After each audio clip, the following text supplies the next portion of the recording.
ranked 6th globally for their contributions to STEM, that is science, technology, engineering, and mathematics, programs in the United States.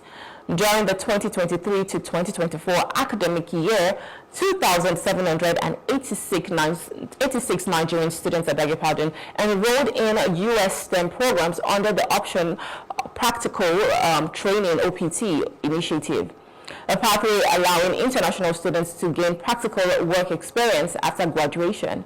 This ranking highlights the growing influence of Nigerian talent in global technical fields. Nigerian students have consistently demonstrated strong academic and research capabilities, making significant strides in technology and innovation.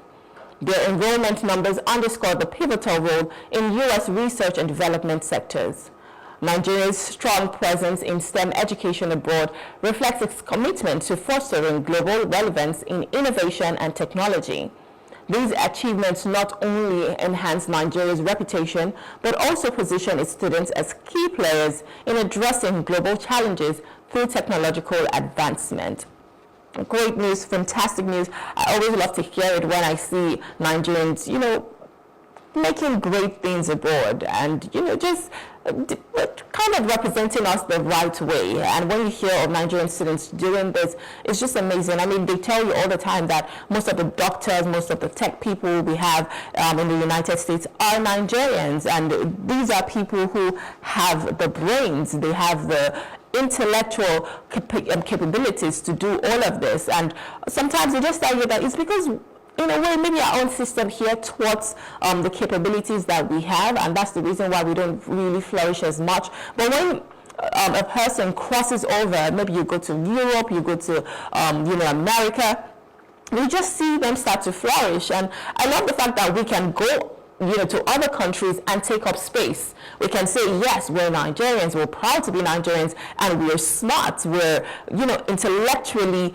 advanced. And imagine all of these students, being recognized for STEM, that is science, technology, engineering and mathematics. That's a lot of work. Your IQ has to be off the roof. And, to see our students do that, it is amazing. So kudos to them. And we just hope that back here, we try as much as possible to give our kids the quality education that they deserve, because we know that definitely they have the brains to match it up. They just need an enabling environment to ensure that they can, push forward and compete with anyone, anywhere in the world. So this just shows us that we can always do it. We're Nigerians, we're unstoppable, we're resilient, and we're smart. Let's not forget that. Very intelligent people. So I hope that the government sees this and, takes it up as a challenge to say, what, all of those out-of-school children, especially with the fact that Nigeria has a lot of out-of-school children, we know that they have a lot in them. What are we doing about it? Why is every child not in school? So we hope that the government will take this as a challenge to say, now we want to make sure that every child has access to quality education, so that when they even get to America or Europe or anywhere, Asia, they can represent us the right way. All right, our final top trending story this morning says the Senate Public Accounts Committee, chaired by Senator Aliyu Wadada, has, issued a 10-day ultimatum to Nnpcl Group CEO Bayo Ojulari. He must answer 11 critical questions regarding major discrepancies in the company's audited books, including over 200 trillion naira in unexplained receivables and undocumented legal and audit fees from 2017 to 2023. The ultimatum, which expires on July 10, follows the committee's rejection of Nnpcl's request for a 2-month extension. The Senate warned that non-compliance would be considered contempt and could lead to using its constitutional oversight powers to enforce accountability. Representatives from the EFCC, NFIU, and DSS and other bodies were present during the session, but the company's external auditors were notably absent. The committee emphasized that transparency and public trust are paramount, and they are prepared to take further action if necessary.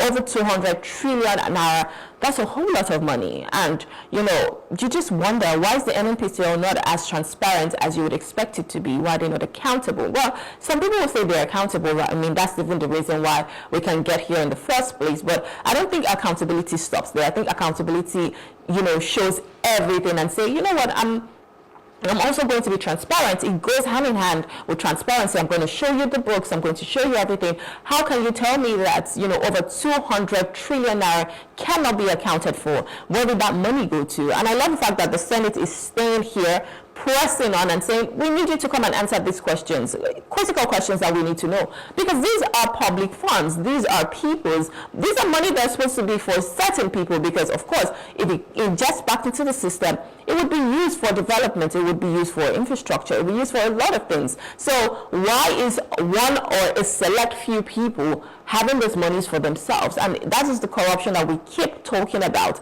We need to be able to eradicate corruption from Nigeria once and for all. And I hope that, you know, by the time they even have this conversation or these questions are being answered, if for any reason corruption has been found in here, I hope that they use them as scapegoats. Because if we do not start now, when are we going to start? When are we going to start to allow people dance to the tune of their music? Because you obviously beat those drums. You stole those public funds. And if you stole those public funds, then you should go to see the criminal justice system, because that is a crime. Corruption is a crime. And like I said, these are public funds. You cannot use them for your own self. You cannot use them for, you know, frivolities and whatnot. And if we start to do that, if we start to see people, you know, facing the justice system for things like corruption, then it will serve as a deterrent to other people. Because now it has seemed like corruption is a way of life. It's just something that happens. Oh yeah, I just have a connect and I just have to grease the palm of my connect and that's it. It is even said that most times in the Nnpcl, if you're going to have a contract with them, some of these people, some of these directors and whatnot, they will tell you that you need to write a check for them. So before they even give you a contract, you're already giving them money for the contract. So they take bribes to even hand out contracts that you're still going to do the job. What is your, you know, profit from that job? It might not even be up to 20 or 30%, but they've taken a huge chunk out of that. So why do you think a lot of times when they're, you know, awarding contracts, it sounds so, the money is ridiculous? Because you say, no, this thing can be done for less. Why is it this amount? Because of the amount of people that they have to bribe.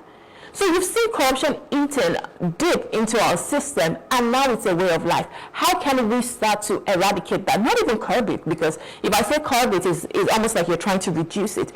Eradicate it entirely. What do?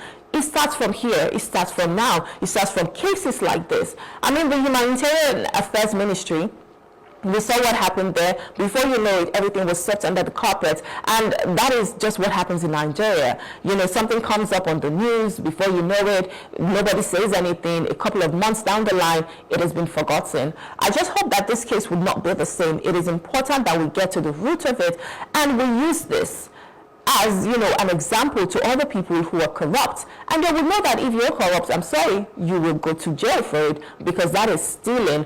It's a criminal offense in Nigeria, and trust me, it's a criminal offense anywhere in the world. So I hope that the Nnpcl will come and answer those questions for their own sake. And when they answer them, you know, it will be to the books. You will see everything. They will be as transparent as possible. But if not, well, you have to dance to the tune of your music. All right, that's it for our top trending stories this morning. We'll go on a short break. When we return, we'll be reviewing the papers, so please stay with us.